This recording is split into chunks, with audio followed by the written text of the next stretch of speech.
What has always been your fun fact when asked? Dragonflies have the highest successful kill rate of any creature on Earth. Some fishing stores in New Brunswick sell you boxes of dragonflies THSTU release in your area to literally delete the mosquitoes that are bothering you while you fish or work. Was super interesting to see when I went there to work the first time, and the old boy just lets loose the winged bug-eye dogs of hell when the black flies and mosquitoes were bothering us. A woman once jumped off the 86th floor of the Empire State Building, but the wind pushed her back and she fell on a ledge on the 85th floor. She survived. Woman, goodbye cruel world. I'm taking things into my own hands. Got no. Ants can enslave their neighboring ants, and once the slave ants get fed up with their bullshit, they rebel against their masters in a bloody winner-takes-all deathmatch, and the survivors repopulate the colony with help of their queens. I just saved this big ass ant in battle with smaller ants in my backyard. I'd been sitting there watching it valiantly fighting but outnumbered. So I played the role of the Deus Ex Machina and relocated the foreign ant to a different spot farther away. It came back for round 2, and I didn't intervene in its free will that time. During World War II, when the Nazis took over France, the government of France destroyed the elevator in the Eiffel Tower, so if Hitler wanted to plant a flag on top of the tower, he would have to take the stairs to the top. That is the most French thing I have ever heard. A shotgun's barrel will break if it's fired partially underwater, at least with buckshot. It'll break wherever the waterline is. It's the compression of gases, so it wouldn't matter if it was buckshot or even a blank. So to any of you out there, never ever fire a firearm partially submerged, because what you have made is a bomb. Shotguns are actually low pressure weapons with think barrels, so that probably makes them not as dangerous as say a rifle. If you want to see what happens to a shotgun, go to Demolition Ranch on it. William Henry Harrison gave the longest US presidential inauguration speech, but served the shortest term of 1 month before dying in office. He also refused to wear an overcoat and died of pneumonia. So these two facts are no doubt linked. Tim Burton's inspiration for The Nightmare Before Christmas was seeing retail stores setting up their Christmas displays before Halloween had finished. Piggybacking onto this, The Nightmare Before Christmas was not directed by Tim Burton. It was directed by Henry Selick. I know you didn't claim it was at any point, but it's a pretty common misconception in general. Ever seen a pet bear trying to pull their owner's jewelry, earrings, bracelets, metal things mainly, out/ away from them? It can be annoying and painful, but it's actually a sign of affection. They think the owner has things stuck in their feathers and are trying to preen/groom them. Or because they are government drones trying to acquire wealth. The reason why it is the top 40 is that jukeboxes could fit 40 records, and the owners would use the top 40 list as a way to know which records to buy, as the more popular ones would get played more, and thus get more money. Also, fun fact, Billboard magazine used to be a trade magazine for advertising, which in those days was most often literal billboards. Since sales in the new recording industry were heavily influenced by advertising, they created metrics for monitoring it. They split off the music section as a separate publication when it got huge, and today that's all they do. Giraffes are the only animals born with horns. Other animals grow horns when they are older. And they have the weirdest, or kinkiest, mating habits. To know when to mate, a male giraffe will continuously headbutt the female in the bladder until she urinates. The male then tastes the pee, and that helps it determine whether the female is ovulating. Play-Doh was originally designed to remove soot from wallpaper. The only reason it became a toy was because vinyl wallpaper became a thing, making his product obsolete. The creator needed to save the company and accidentally found that kids loved the stuff. After making it safe to play with, it was then marketed for kids. In a similar vein, Silly Putty was invented as an attempt at a synthetic rubber substitute, as the natural material had become scarce during World War II. However, the new substance did not have the properties necessary for that purpose, and was only picked up as a potential toy concept by chance. Also, the reusable low-tack glue-on post-it notes originated as a failed creation in experiments attempting to develop a super strong adhesive, and its inventor was initially so disappointed in the result that he nearly threw out the formula. If ancient Egyptians got divorced, they would throw a massive party and invite everyone they knew to celebrate how close they all were to each other. Wholesome. Before bears hibernate, they eat a bunch of twigs and grass to plug up their butts so that they don't have to wake up in the middle of the winter to shit. Then when they do wake up in the spring, they have these really rough massive shits. And the plug is called a tampon. Editing for source, the committee suggested that pollsters had relied on unscientific methods. At the time, commercial polling firms like Gallup and Roper all did quota sampling. Interviewers sought out certain quotas of respondents such as male or female, young or old within set geographical areas. But because how they selected those respondents was largely up to them, interviewers might, for example, go mainly to affluent neighborhoods, excluding poor and middle class residents, and biasing the results. The hard look at sampling that resulted from Truman's unexpected win was a turning point in survey methodology. Writing in 1998, Humphrey Taylor, head of polling firm Louis Harris and Associated, declared, virtually all public opinion surveys conducted in the United States since then, whether conducted face-to-face or by telephone, have used some modified version of probability or random sampling. Indeed, for American researchers, quota sampling is almost a dirty phrase. The reason that Chicago Daily Tribune called the election for Dewey instead of Truman, who easily won, was because they did a telephone poll in 1948, just straight up rang people up and asked them if they voted for Dewey or Truman. Obviously only the wealthier people had telephones, and FDR was still incredibly popular with everyone, except wealthy people or people who thought they were wealthy. Today telephone polls are normal but skewing older, but not in 1948.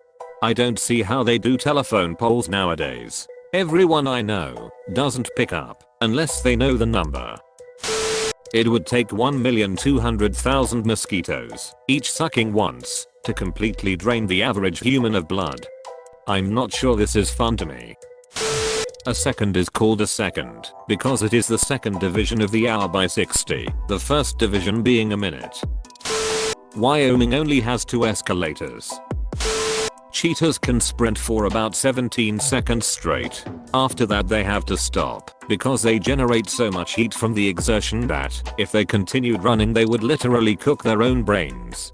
This is why humans are the best runners in the animal kingdom. We are nowhere near the fastest, but we have ability to dissipate body heat efficiently. So whereas most animals can only run for a few minutes to maybe a few of hours, a human in peak physical condition can run for days. Almost exactly 90 years ago, Pluto was discovered, February 18, 1930. Since its discovery, it has not completed a single orbit around the sun. In fact, it's only gone about 1/3 of the way around in all that time. Pluto really shit the bed on this one. Albatrosses can sleep when they fly. Car drivers too. A giraffe has the same number of bones in their neck as humans. I knew giraffes had 7 bones in their neck, but I didn't realize they managed to fit 7 humans in there too. Despite being a Class B substance, the UK is the world's largest exporter of legal cannabis. The former drug minister's, Victoria Atkins, husband owns the world's largest legal indoor cannabis farm in the UK. Why it will never be legal in the UK, a politician will lose too much money. I always go for Le Royale, or the time that French people had butthole surgery as a fashion statement. In early 1685, King Louis XIV of France developed a fistula, a small channel near his anus. Fistulae, for anyone who haven't yet had the pleasure, hurt like a bastard. In Louis' case, he couldn't sit, couldn't ride a horse, couldn't do much of anything, except lie down with his ass in the air like the opening to a pre-revolutionary porno. The previous treatment, enemas, and poultices, did absolutely nothing. Louis eventually had enough, and decided he wanted to try surgery. Unfortunately for Louis, a surgical option didn't exist, and so he hired a surgeon barber named Charles François Felix, and asked him to fix him. Not entirely stupid, and not willing to risk fucking up a novel surgery on the King of France, Felix requested 6 months to practice, which he did on prisoners. Live healthy prisoners in an era where antiseptics and anesthetics didn't exist. The success rates were about as you'd imagine, although at least some of the prisoners survived, and eventually Felix felt confident enough to perform the surgery on the king. It was, somewhat surprisingly, a complete success, and within 3 months Louis was riding around as good as new. In that 3 months, however, he had to wear bandages around his ass, and, as is so often the case, whatever the rich and powerful do, other people mimic.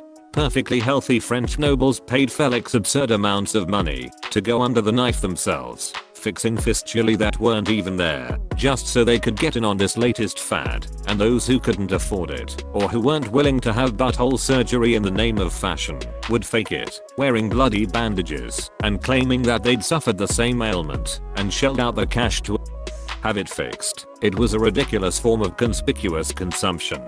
These bandages were, apparently, known as Le Royale, which is worth remembering any time you feel the urge to complain about modern fashion trends. I had fistula surgery 2 years ago, and even with modern medicine it was a horrible experience. I cannot imagine how awful it would have been back then. Of course I would have been super fashionable with my ass bandages I wore for 2 months. The chainsaw was invented as a tool to assist in giving birth. I read this the other day, and after having 2 kids without too many dramas my pelvis shudders at the thought of this. It was to crack open the pelvis, not even to cut the stomach, and almost all the women died of infection anyway. I'm sorry I still haven't learned how to post picture links. Completely pointless, but Lego produces more tires than any manufacturer in the world. Lego was named after Danish words leg got, play well. And then it turned out Lego means, I collect, and, I assemble, in Latin. It was a coincidence, because they knew nothing about Latin. The oldest your mom joke was discovered on a 3,500-year-old Babylonian tablet. Don't leave us hanging here. One symptom of scurvy is that old scars reopen, and form wounds again as scar tissue degrades from the vitamin C deficiency. That's terrifying. For a short time during the 80s, Pepsi was the 6th world military power. Russia didn't have money to pay for a massive order, so Pepsi accepted a big-ass sea fleet as a payment. Warships, submarines, the works. They were eventually scrapped for parts. For those interested, after obtaining a photo of US President Richard Nixon and Soviet Premier Nikita Khrushchev sipping Pepsi, PepsiCo executive Donald Kendall was able to capture the attention of the Soviet people and, in 1972, negotiate a cola monopoly in the USSR. Due to Soviet restrictions on transporting rubles abroad, PepsiCo struck a barter deal whereby Stolichnaya vodka would be exchanged for Pepsi syrup. This deal lasted until 1990, when the USSR and PepsiCo renegotiated a $3 billion deal to exchange syrup for vodka and a small fleet of Soviet warships including 17 submarines, a frigate, a cruiser and a destroyer. http://wikipedia.org/wiki/PepsiCo/Soviet_Union. Clownfish will change 6 if their partners die to mate with their children to survive. Nemo and his dad are clownfish. No wonder Mullen chose Dory as his companion. No officer. I don't remember Mullen doing any of these things Nemo is saying. A blue whale's fart bubble is large enough to encase an entire horse. I wonder if it would be enough to sink a small boat, like, the bubble appears beneath your boat and displaces all the water, so your boat drops into the fart bubble void and then the water collapses back on top of you. The Atlantic entrance to the Panama Canal is west of the Pacific entrance. And Panama City is the only capital city in the world where you can watch the sun rise over the Pacific Ocean and set over the Atlantic.